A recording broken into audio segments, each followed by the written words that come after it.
여러분에게 미술의 재미난 이야기를 들려드리는 레차트입니다.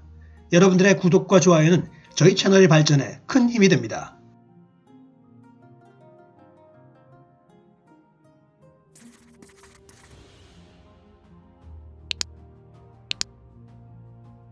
김홍도는 정조의 총애를 받아 왕의 초상을 3번이나 그리며 어영화사로 활동합니다. 그러나 그에게는 특별한 임무가 추가되는데요. 바로 정조가 김홍도에게 다른 도화서 화원과 달리 한 가지 명을 내립니다. 단원, 네 붓끝에 내 꿈을 실어도 되겠느냐?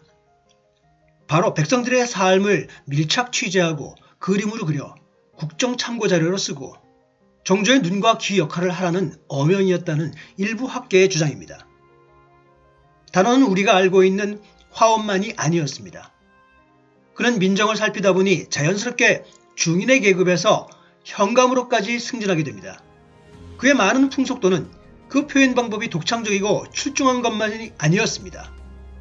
백성의 삶과 어려움 등을 어명에 의해 생생하게 담는 매우 중요한 임무를 하던 그의 눈과 손으로 만들어진 것이어서 더욱 생동감 나는 그림이 된 것입니다.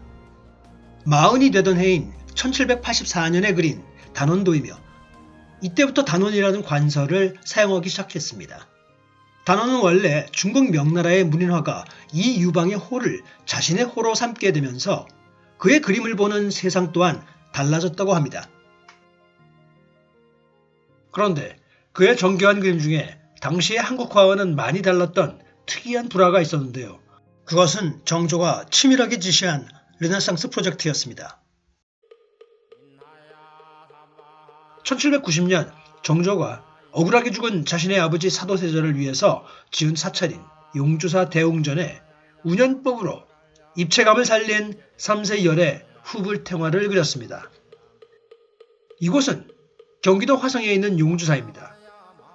정조는 이 사찰을 통해 왕이 되지 못하고 안타깝게 죽은 그의 아버지가 사후 세계에서라도 왕위에 오르기를 간절히 바라는 효심이 있었을 것입니다. 이것이 용주사 후불탱화입니다. 가로 3.5m, 세로 4.4m의 대형 통비단에 그려진 것으로 용주사가 지어지면서 그려졌습니다.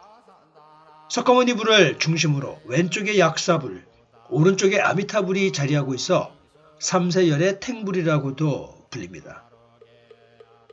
기록에는 이 대형 작품이 김홍도가 그렸다고 되어 있습니다. 많은 미술사학자들은 손의 모습이나 옷선의 처리들을 볼 때 김홍도의 필치와 일치한다고 합니다. 또한 얼굴 부분에서는 일반 불화에서는 볼 수 없는 초상화적인 기법이 사용되었는데요. 이 또한 얼굴을 길게 그렸던 김홍도의 스타일과 같습니다. 일반적으로 초상화를 그릴 때 화가들은 무의식적으로 자신의 얼굴을 반영하게 한답니다. 이 그림에서도 그의 갸름하고 콧대가 높은 그런 인상이 많이 반영되어 있습니다. 또한 옷자락이 바람에 하늘하늘 흔들리는 것 같은 그런 선의 표현이 김홍도의 작품을 증명합니다. 하지만 뭐니 해도 김홍도가 그린 이 불화에서의 가장 큰 특징은 서양화법인 원근법과 명암법을 사용하였다는 점입니다. 등장인물을 보면 이마와 뺨 등에 마치 조명을 비춘 듯 입체적으로 표현되어 있습니다.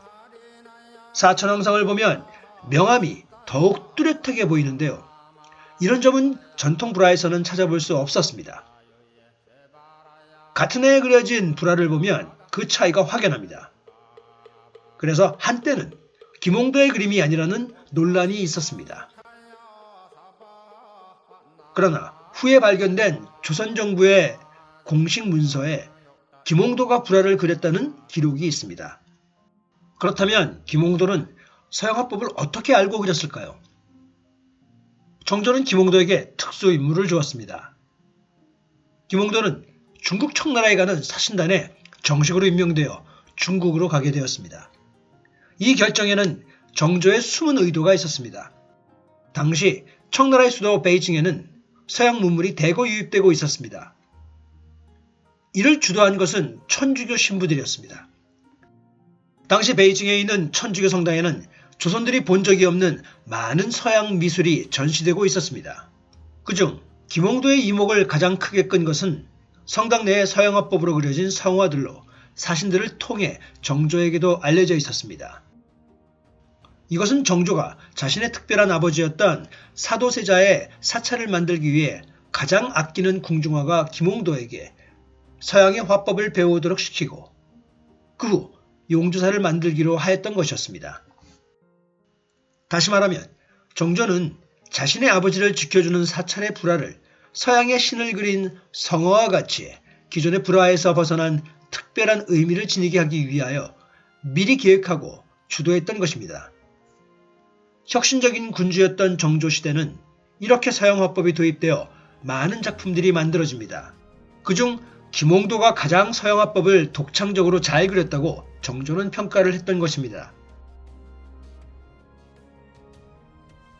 단원은 그가 40대에 들며 안정적인 삶을 살았고 그동안 수많은 작품을 그리며 명성을 높였지만 그의 삶은 어려웠고 건강이 좋지 않았습니다.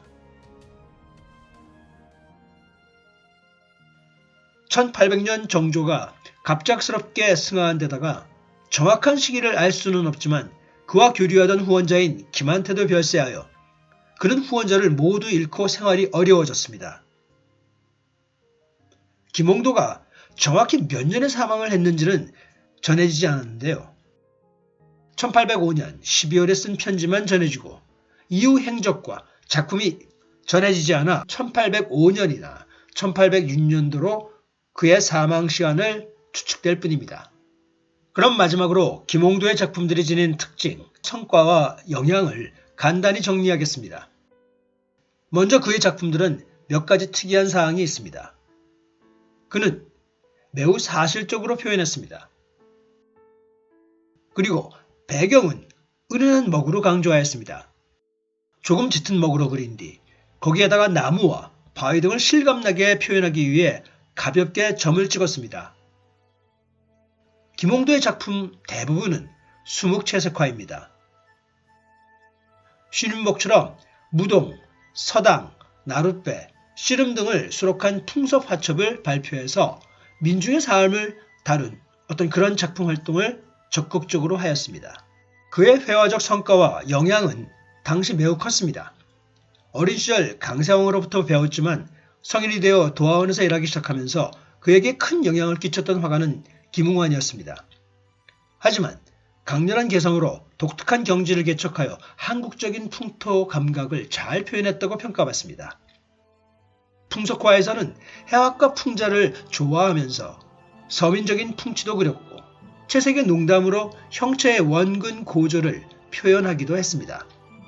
당시 화단에 고착된 중국 북화 양식을 탈피하여 대담하게 남화 양식을 시도해서 신선한 조형미를 완성했습니다. 이와 비슷한 시절 서양 미술의 르네상스를 꽃피운 사람이 레오나르도 다빈치나 미켈란젤로였다면 동양 미술의 르네상스를 완성한 사람은 바로 단원 김홍도였다고 할 수 있습니다. 이것이 바로 우리가 긍지를 가져야 하는 중요한 이유입니다. 오늘 영상이 도움이 되셨다면 구독과 좋아요 그리고 알람 설정 부탁드립니다.